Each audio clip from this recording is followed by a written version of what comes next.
Hi friends. కొత్తగా ration card చేస్తే అప్పుడు ఇస్తాం ఇప్పుడు ఇస్తాం అని తారీఖులు వేస్తారు. కానీ ఈ మధ్య ఏమవుతుందంటే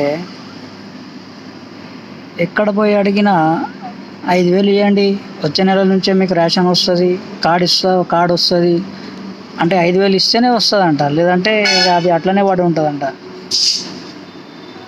అంటే రేషన్ కార్డులో గవర్నమెంట్ ఉచితంగా ఇస్తుందా, లేదంటే గవర్నమెంటే కలెక్ట్ చేపిస్తుందా? 5,000 అర్థమవుతుంది. ఆ 5,000 మీకు లంచం ఇచ్చేటట్టు ఉంటే మేము రేషన్ కార్డు ఎందుకు అడుగుతాం? మీకు పేదవాళ్ళ దగ్గర 5,000 ఉంటే మీ రేషన్ కార్డు దగ్గర ఎందుకు వస్తారు సార్?